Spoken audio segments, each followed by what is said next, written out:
Şimdi anahtar cümle yazdınız mı? Kalplerini hatmet. Biz İslam'a biraz sathi bakıyoruz, dar bakıyoruz. Bu yüzden gerçekten Allah'ın razı olmayacağı şeyler nedir desem sadece 3 madde sayacak çok fazla insan var. İçki der, faiz der, yapar. Bak çok samimi söylüyorum ya, Allah'ın razı olmadığı 4 şey söyle deyince 4. çıkmaz. İçki haram der, faiz haram der, zina haram der. Zaten ondan sonra muhabbet başka bir yere gider yani. Niye yapıyorsun o zaman falan. Abi haram ama falan yani. Şimdi biz Allah Azze ve Celle'nin razı olacağı, razı olmayacağı meselelerin idrakında ciddi problemler yaşıyoruz. Dün mesela bir sanatkar örneği vermiştik. Demiştik ki bir tablo olsa elimizde, Salvador Dali'nin bir tablosu. Yani parayla alsan milyon dolarlar ediyor ki seni o açık arttırmaya, o müzakereye çağıracaklar bir tane. Papyonun olacak ki seni oraya çağırabilsinler falan fıstık. Böyle bir tabloya sadece madde itibariyle baksan, getirsem sana tablonun yapılışının maliyeti kaç lira tutar? 50 lira 100 lira tutmaz yani koskocaman tablo. Sen onu Salvador Dali'ye desen ya 50-100 lira için bu kadar ulaşılır mı? Git buradan hain diye seni kovalar. Neden? Çünkü orada bir sanat var.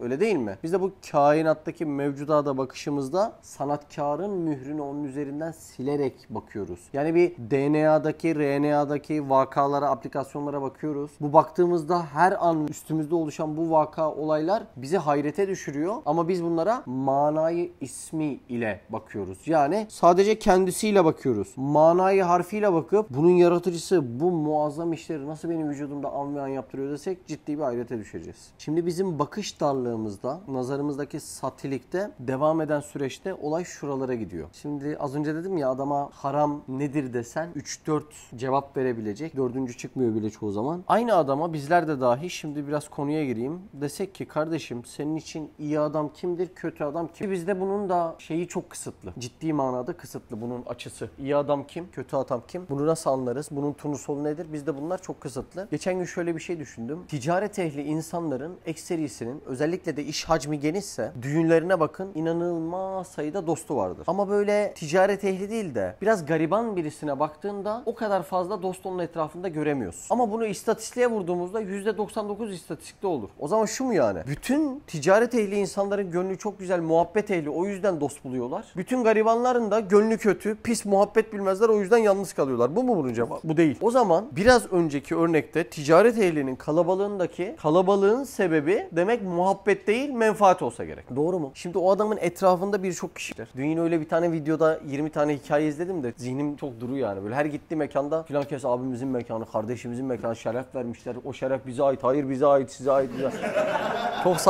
çok saçma muhabbet yani. Bildiğin gibi değil, var ol falan. Şey cihetiyle baktım yani, olay cihetiyle. Ben şunu biliyorum. Kendi nefsini beğenen ve seven adam başkasını sevmez. Hayır, sevmez. Eğer zahiri sevse de samimi sevemez. Belki ondan menfaatini ve lezzetini sever. Yani dış manada gördüğüm ilişkilerin çoğu tam da buraya giriyor. Başlayalım mı okumaya? Bismillahirrahmanirrahim. İhtar. Müminlerden de... Hüseyin, anahtar cümle neydi? Müminlerden. Ve de o neydi? O kalplerini hatmetti. Ne anahtar cümle? Kalplerini hatmetti. Kalplerini hatmetti. Bir daha bakalım. Kalplerini hatmetti. Hatmetmeyi Hatmet, sonlandırdı. Mühürlenme manasında. Hatime var ya, ne oluyor? Hani sonu değil mi? Müminlerden de vesvese cihetiyle bu vehme maruz kalanlar vardır. Vesvesenin %100'ü kötü müdür?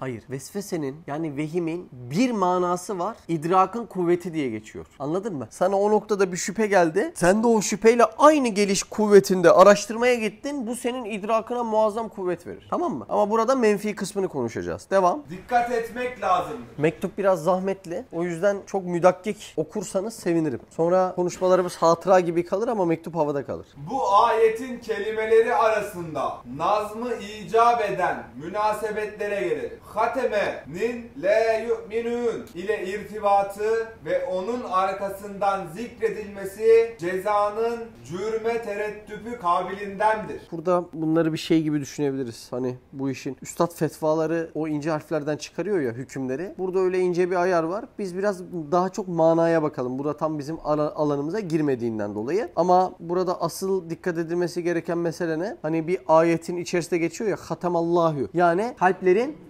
mühürlenişi. Peki kalplerin mühürlenişi bir hata yaptığından dolayı o hatanın direkt karşılığında mı oluyor? Hayır. Peki kalplerin mühürlenişi bir hata yaptığından dolayı o hatanın direkt karşılığında olabilir mi? Olabilir canım.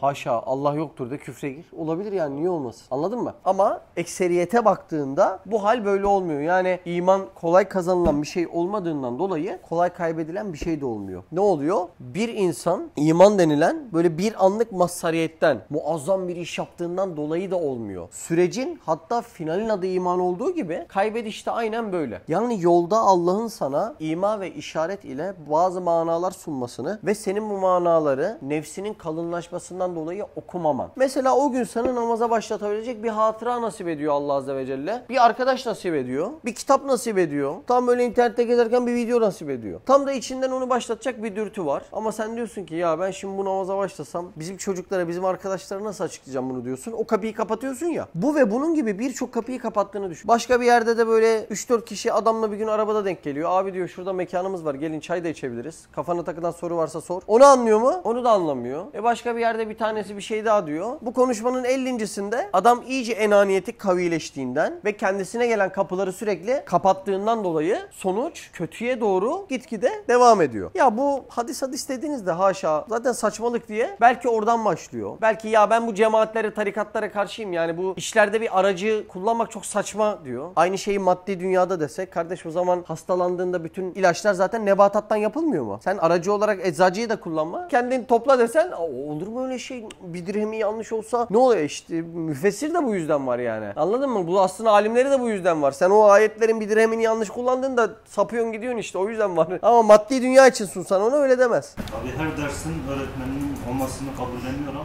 evet. iş dini olaylar gelince Ben baş başa öyle bir klişe var ya, ben evde kendim meal okuyup anlarım falan diye. Çok iyi. Bu arada mealle tefsir, yani keşke onun da farkını anlayabilseler yani. Şimdi eskiden insanlar ne zannediyordu? Güneşin dünyanın etrafında döndüğünü zannediyordu. Bu meal. Tefsir ne demek oluyor? İşin bilen müdakkik alimleri olaya el atıyor, inceliyorlar, ediyorlar. Bakın öyle değilmiş ya. Biz güneşin etrafında dönüşüyormuşuz diyor. Bu da bu işin tefsiri oluyor. Yani bir adam mealden baksa güneş bizim etrafımızda dönüyor der. Öyle değil mi? Tefsirden bak, meğer bu işin mütehassısları bu şekil söyledi falan diye. Değil mi yani? Mealle tefsir arasında da dağlar kadar fark var. Neyse ben konuma geleyim. İnsan bu kapılar sürekli kapata şimdi dar dairede de bize bakıyor. O gün bulaşık yıkanması lazım. Fedakarlık sana düşüyor. Öyle bir yüzek istiyorsun. İşte o kapı kapanmada oluyor. Anladın mı demek istediğimi? Ve orada bizim vazifemize bak. Burada Allah razı olsun birçok arkadaş kırmadan o işi yapabilecekken o enaniyeti kahveleşmiş arkadaşa onun sana gıcık olacağını bile bile onun ahiretini kurtarmak için diyorsun ki bugün sen yap. Anladın mı olayı? Ben buralardan çok sevap isteyeceğim Allah'tan. Çok tehlikeli nokta yani. Zaten yapan var. Ama o hastalıklı, sorunlu diye onun sana gıcık olacağını bile bile oradan şey yapıyorsun. Anladın mı? Kardeş sen hallet. Kardeş sen bunu çöz. Kardeş sen muhabbetine dik falan. Anladın mı demek istediğimi? Şimdi o anda açılan kapıları biz güzel okuyamazsak kendimiz içinde. Mesela hayalhaneme geldin. 2 yıl boyunca Risale-i Nur dersleri aldın. 2 yılda 2 ay bilinmesi gereken kadar kelime ve cümle bilgin iyi değil. İşte o kapılar sana kapanıyor demek. Bilgin olsun. Ondan böyle biraz daha böyle devam ettiğinde Hatemallahu. Çat, kalp mühürleniyor. Olaylar böyle başlıyor. Az önce dediğimi unutmayın. Bu işin sadece haramı denildiğinde 3-4 tane mesele düşünmemeniz lazım. Yani sadece içki, zina, alkol böyle. Şimdi bu kapıları kapatmak aslında ciddi bir cüret. Mesela Mehmet, ben Yavuz Sultan Selimhan olsam, sen de benim Yeniçerim olsan, bana müjde vermeye geliyorsun. Ya Hakan'ım yeni bir çocuğun oldu falan diye. Ben koca sultanım. Seni boş gönderir miyim? Göndermem. Şöyle bir külçe altını da sana veriyorum. Sen de diyorsun ki lazım değil, sen kullanırsın diye bana geri atıyorsun. Kelle gider yani. 11 tane vezirin kellesini almış koca. Peki Allah Azze ve Celle kapı açıyor. Gel ihtiyacım var diyor. Ben de diyorum ben evde okurum falan diyor, geri kapıyor. Lan bu oluyor mu? Vallahi çok saçma olay. Yani açılan kapıları okuma kısmı ne kadar önemli olduğunu anlatamam. Yani Allah sonsuz rahmet sahibi. Bak vallahi ben kendi kalbime defalarca sordum. Yani Allah'ın tahammül ettiğinin trilyonda biri kadar bu kalp tahammül etmiyor yani. Anladın mı demek istediğim? Hani dışarıdan böyle ay insanlar niye yanıyor falan, böyle adalet kavramını bilmeyen o gevezeleri boş verin siz. O çocuk tecavüzcülerin 2 tanesi onun çocuğuna tecavüz etse, anladın mı? Yani şey yapabilecek hiçbir nokta bırakamaz yani. Bırak onu. Banka 50 lira fazla para kessin ondan, cehennemin dibinde yan diye dua eder yani 50 lirası gidince. Bakmayın o şeylere, o Pollyanna saçmalıklarına. Öyle değil yani, adaletsiz düşünüyorum. Şimdi tekrar söylüyorum. Allah'ın sonsuz rahmet sahibi olduğunu ben şuradan anlıyorum. Yıllardır aktif hizmetin içerisindeyim. Bazen arkadaşlar öyle cihetlerde adım atılması gereken yerde atmıyorlar ki ben diyorum eyvah diyorum, gitti diyorum yani. Ve Allah onun devamında ben gitti dedikten sonra 3 yıl boyunca, 2 yıl boyunca bakıyorum sürekli o kapı açmaya devam ediyor. Ama o adam inat ediyor. 2 yıl, 3 yıl, ondan sonra bakıyorum Selamünaleyküm. Tabii selamünaleyküm derken adam ölmedi etmedi yani. Ben gördüğüm teorik olarak konuşuyorum. Niye selamünaleyküm diyorum? Ya Allah güzel bir kapı açmış. O kapıyı değerlendiremiyor yani. Buna tabii ki de selamünaleyküm diyeceğim yani. O cihette üzülüyorum. Şimdi etrafımda gördüğüm, temaşa ettiğim birçok arkadaşların, inanın samimi söylüyorum, en az 2 arkadaşın bir tanesine bakıyorum diyorum ki ya benden daha kabiliyetli, kulaklarından fışkırıyor. O adam şöyle bir işte merkez rol oynasa, böyle köklerini salsa, dese ki evet yani ben bunun için yaratıldım, bu vazifeyi yapmalıyım dese, inan hayalhanem 3 kat daha çok adama ulaşır. Yani ben bizden örnek veriyorum hayalhanemde. Sen başka cemaatleri, başka tarikatları şey yap yani. Yorda. Çoğalt zihninde. Şimdi tekrar söylüyorum. Allah sana bir teçhizat vermiş mi? Vermiş. Karşılığını istiyor mu? İstiyor. Sede ben bazen arabayı rica ediyor muyum senden şöyle bir iş var diye. Peki geri getirmeni bekliyor muyum senden? Bekliyorum. Niye? Emanet verdim sana. Allah diyorum ki bütün teçhizatları sana emanet veriyor. Az önce verdiğim örnek çok önemli. 100 birimlik teçhizat vermiş sana. Bir yerlerde sözü geçen, imza yetkisi geçen, böyle deliler gibi serveti olan. Böyle bir adam var. Adam bu 100 tane güzellikten bir tane kullanıyor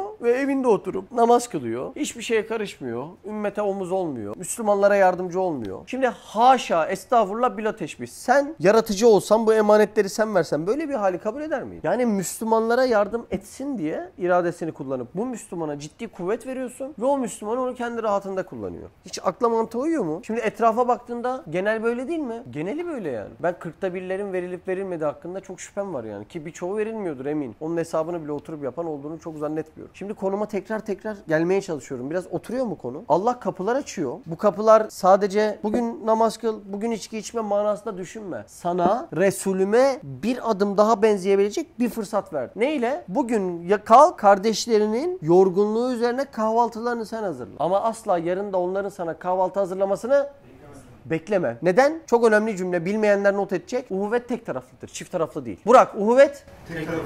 Bir daha tekrarla. Uhuvvet? Uhuvvet tek taraflı. Tek. Yani sen bana güzel davrandın ya Burak. Benden de sana aynı ilgiyi bekleyecek misin? Beklemeyeceksin. Beklersen Allah rızası için olmuyor Burak. Yakaldın mı? Bilmeyenler yazsın. Uhuvvet? Tek taraflı. Tek taraflıdır. Kim için? Rıza ilahi için. Yani ben onlara güzel davrandım. Onlar da bana beklenecek mi? Beklediğin anda sevabının kıymetine düşürürsün yani. Anladın mı? Akif. Bu yüzden işte gönülsüz adam güzel bu işte. Gönülsüz. Takıntısız. Böyle obsesif gibi davranmayan, anladın mı? Ben ona onu dedim, o bana bunu dedi. Ben ona onu verdim, o bana ama bunu verdi. O gitmiş öbürüne verdi. Rahat ol ya. Allah için yap yani. Yapsan düşünmezsin bunları. Neleri konuştuğumu anlıyorsunuz değil mi? Biri gelip anana sövdüğünde arkanı dön demiyorum. Yani hikmetli anlayın dediklerimi. Uhuvvet dairesindeki meselelerden bahsediyorum yani. Yani şu duvar çökse keşke ona çökmese, bana çöksün demesi lazım müminin mümine. Bu da Allah'ın işte Resulüme daha çok benzediği açtığı bir kapı. Bugün terasta ona el atma, yarın tuvalette, öbür gün fedakarlık yapılacak belki bir şehir gezisinde, öteki gün tam tişörtünü çıkarıp birine verilmesi gerekiyor. Bu kapılardan girmeye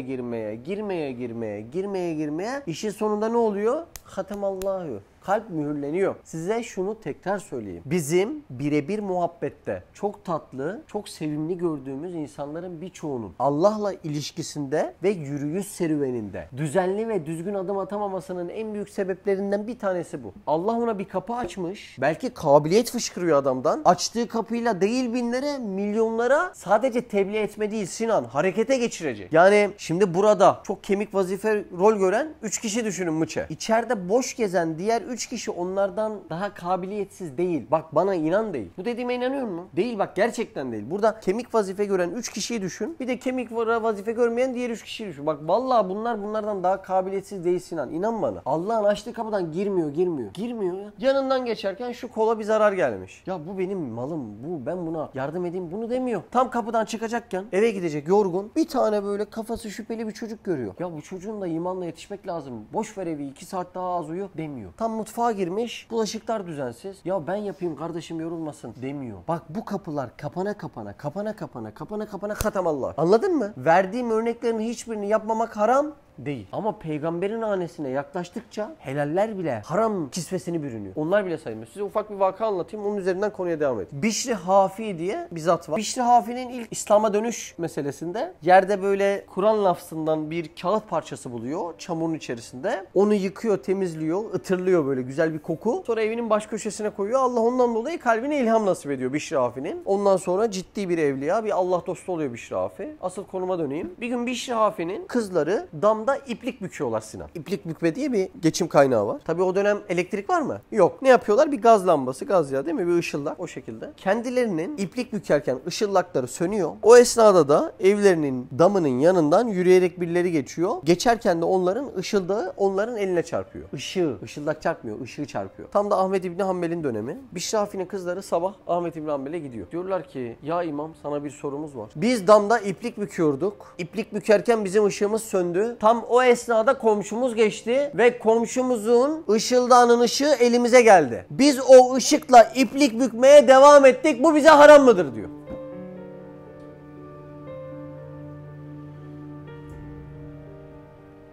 Ahmed İbn Hanbel diyor ki vallahi böyle bir haram yoktur ama Bişr Hafi'nin evine o iplik de girmesin diyor.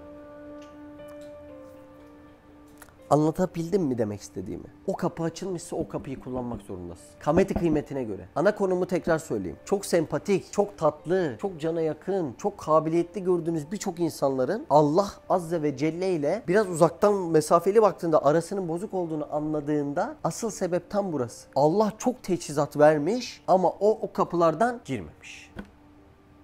Gece yalnız kalayım demiş, rahatını seçmiş. Canımın istediği gibi yaparım demiş, rahatını seçmiş. Allah aşkına 1400 yıllık İslam geleneğinde bütün sistemleri güzelce çeviren adamlara baktığınızda şu düsturu görürsünüz. Önce istişare şura düsturunu görürsünüz. Ve emruhum şura beynehum. Konum oturuyor mu biraz? Çok genişten aldım farkındayım. Ama buraya pompa yapmak istedim yani. Umarım dağıtmadım. Devam edelim mi okumaya? Yani onlar vaktaki cüz-i ihtiyarilerini ifsat etmekle imana gelmediler. Kalplerinin hatmiyle tedziye edildiler. İnsan ya ben sıkıldım ya iman etmeyeceğim. Burada imana gelmediler diye bir tabir kullanıyor. Onu iman etme gibi düşünmeyin şimdilik isterseniz. Benim anlattığım gibi bir bakabilirseniz sevinirim. Böyle bir gün evde sıkılıyorum Sedef. Ondan sonra diyorum ki ya ben iman etmeyeyim artık ya. Böyle mi oluyor olay? Böyle olmuyor. Nasıl oluyor biliyor musun? Sen o kalbinde kapı açılıyor. Kullandın mı? Kullanmadın. Bir kapı bitti mi? Bitti. Kaç kapı var? 100. İkinciyi de hatmettin mi? Hatmettin. 100. kalbin kullanım ömrü son kapısını da hatmettin mi? Kapattın mı? Kapat.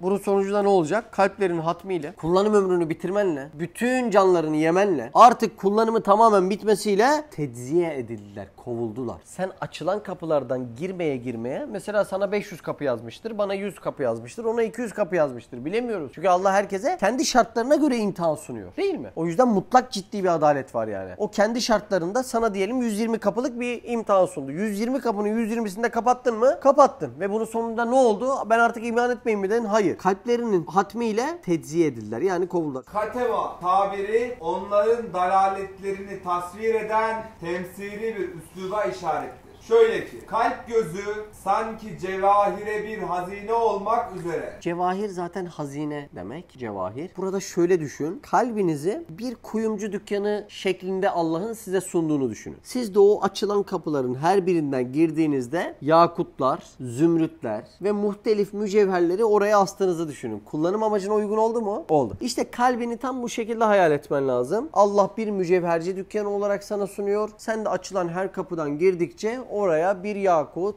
bir elmas, bir zümrüt, bir zebercet asıyorsun. Tam amacına uygun kullanıyorsun diyelim. Devam. Kalp gözü bir daha oku orayı. Kalp gözü sanki cevahire bir hazine olmak üzere Cenab-ı Hak tarafından yapılan bir binadır. Anladınız mı burayı? Tam böyle güzel bir kuyumcu dükkanı şeklinde aslında. Evet. Vaktaki sui ihtiyarlarıyla. Neyle?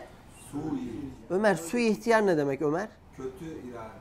Kötü seçişmeler, kötü seçenekler, kötü iradeler. Sui kötü oluyor değil mi? Yani tercihlerin hepsi nasıl? Kötü. Kötü bir şeyi tercih etmeyi sadece içki içmek olarak mı düşündük? Yoksa böyle ansızın hizmet beklerken eve gitmekte bu suiye ihtiyar olabilir mi? Olabiliyor işte, olabiliyor. Buradan düşünmen lazım yani. Şimdi ne bileyim burada yani kolay kolay bir adama şeytan yarın içki içiremez yani kolay kolay. Zannetmiyorum. Ama şimdi bu adamın bu az önce dediğimi yaptırır ve 100 tane bunu yaptırırsa kalanını da istediğini de devam ettirebilir. Devam. Vaktaki sui ihtiyarlarıyla ifsada uğradı ve cevherlere yapılan yerler... Bir dakika. Benim kuyumcu dükkanı mıydı kalbim? Neler içinde orası Murat?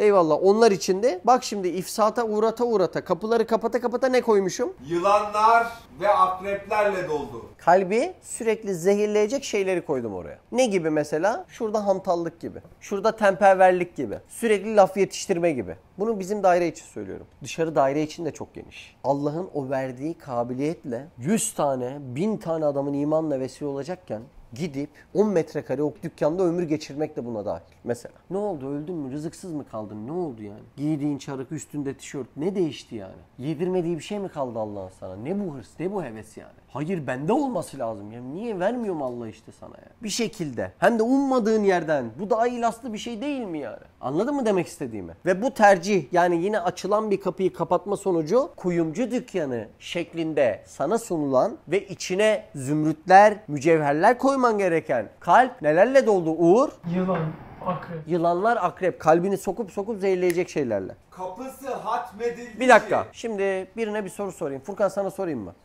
Furkan, hayalin bütün kapıları açık. Evet. Bir gün seninle bu odaya girdik. Koltukları, halıları döşeyeceğiz, edeceğiz. Tamam mı? Ertesi gün oldu. Bir girdik seninle. Oda yılan ve akreple dolmuş. Basit düşün lütfen, zorlama. İlk yapacağın şey ne olur? Yılanlar, akrepleri izliyorum. Ondan önce. Kapılar Neden kapıyı kaparsın? bir daha yılanlar, akrepler girmesin diye. Bir daha girmesin diye değil. Diğer odalara Diğer odalara girmesin diye. Basit düşün. Böyle yaparız değil mi? Adam küçücük köpeğin kulübesini kapatıyor. Niye? Başka yere gidip de ısırmasın diye. Onu da öyle düşün. Devam. Neden acaba yılan akrep kalbe dolduktan sonra o kalp neden hatmedilmiş? O sari hastalıktan başkaları mutazarrır olmasın. Sari ne demek? Sari. Sari bulaşıcı. Sari. Seyfetullah. Mutazarrır ne demek? Etkilenmesin Allah. Başkaları zarar görmesin. Zarar görmesin. Mutazarrır, zarar. Basit düşün. Bak kalbin nasıl mühürlendiğini anladın mı Uğur? Elmasçı dükkanı gibi veriyor. Kuyumcu dükkanı gibi veriyor. Ve içi o kadar güzel ki kalbin inanamazsın. Diyor ki sen süsle. Sen taş yerine akrep yılan koyuyorsun. Bunlar sokup duruyor mu? Evet. Ve Allah Azze ve Celle diyor ki bu kadar zehirli şey bu kalbe girdiyse bu kalpten başkalarına da hastalık bulaşmaması için ben bu kalbi kapattım mühürledim. Hatam Allah.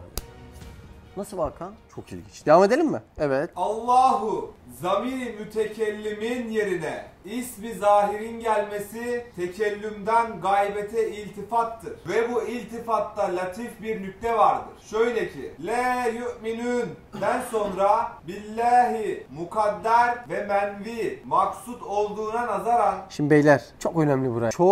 Çok önemli bir cümle. Sanki nur marifet onların kalplerinin kapılarına geldiği zaman şimdi Allah Azze ve Celle sana fırsatı sunuyor. Nur kelimesi gelince şöyle düşünün. Önündeki tercihlerin, yolculukların tamamen aydınlandığını ve neyi yaparsan ahirette daha karlı olabileceğini. Nur deyince bunun gibi düşünün yani. Şu ışık olmasa birbirimize çarpar dururuz. Tam öyle. Ben şu an nur var mı içeride? Var. Şu suyu birine vermek istesem kime verebileceğimi iyice tercih edebilir miyim? Ederim. Al Sami, al Ömer, istediğime veririm. Öyle değil mi? Aynen öyle de kalbin uygun olan ve ahirette işine yarayacak seçeneği tam olarak sunabilmesi. Onu aydınlatabilmesine nur dersek, nur marifet ne? Allah sana, çok önemli bir cümle, varlık sırrını daha derin duyurabilecek bir kapı açtı demek.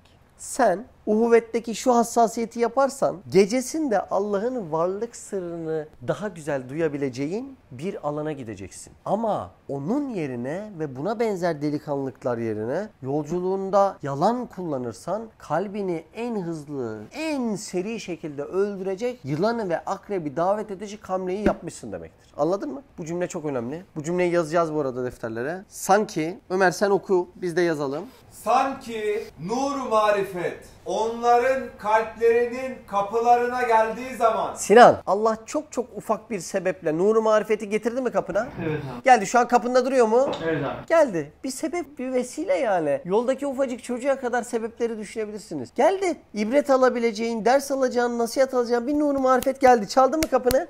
Buyur Ömer. kalplerini açıp kabul etmediklerinden Ettiler mi? Etmediler. Rahatım bozulur dediler. Egon bozulur dediler. Allah da gazaba gelerek kalplerini hatmetti. Anladın mı? Sinan anladın mı?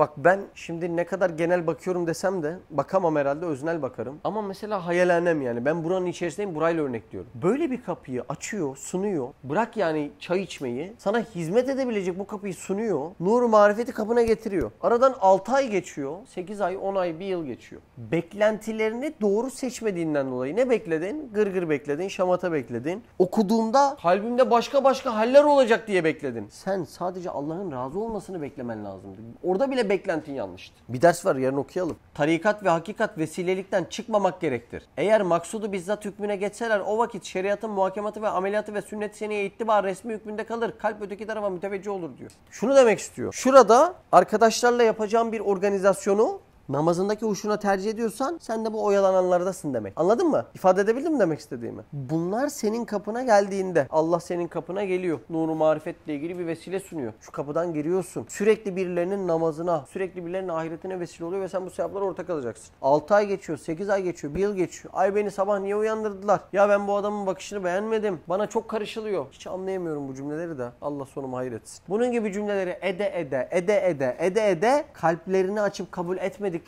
Allah da gazaba gelerek kalplerine hatmetme nasıl oluyordu? Kullanım ömrü bitiyor, ondan sonra kovuluyor. Çok mu karışık anlattım bugün? Temiz anlatabildim mi?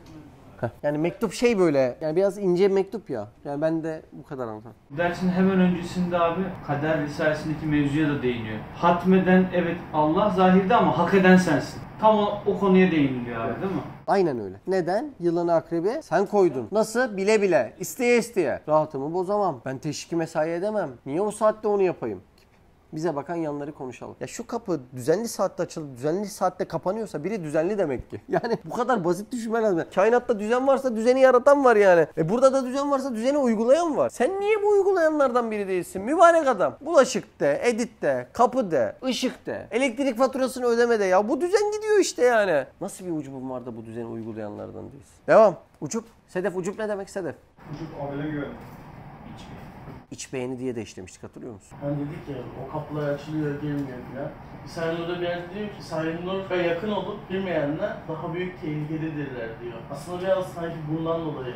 Kapı yanında ama girmiyorsun. Daha büyük tehlike. Çünkü o kapının sonsuza dek kapanma ihtimali var. Aynen öyle. Devam edelim mi? Hatem ala fiili müteaddi olduğu halde ala ile zikredilmesi hatmedilen kalbin dünyaya bakan kapısı değil ancak ahirete nazır olan kapısı seddedilmiştir. Yani işarettir. adamı dünyada yine efsane görebilirsin. Sinan, kalp mühürlenince adam dünyada ölür gider mi? Hayır canım, efsane yine görebilirsin adamı, anlıyor musun Burak? Ahirete bakan yanıyla hatmedildi demek. Öbür tarafı kapadı. Bu dünyada kapamadı. Hatta dünyalık birinin keramet derecesinde istediklerinin olmasına ne denir? İstidraç. İstidraç. Yani adamı dokunduğu yerde böyle petrol çıkar halde bile görebilirsin. İstidraç şöyle de diyebiliriz. Allah'ın razı olmadığı kuluna her istediğini vermesi. Ama veli evliyada keramet, ehli delalette de istidraç diyorlar. Aynı mana diyorlar. Anladın mı? Öyle bir ayırmak istedim. Devam edelim mi? Buyurun. Ancak ahirete nazır olan kapısı seddedilmiş olduğuna işarettir. Ve keza hatmin alamet manasını ifade eden resmi damga tazammun ettiğine işarettir. Sanki o hatim, o mühür kalplerinin üstünde sabit bir damgadır ve silinmez bir alamettir ki daima melaikeye görünür. Subhaneke la ilme lena illa ma allamtena inneke entel alimul hakim. Allah rızası için el Fatiha ma salavat.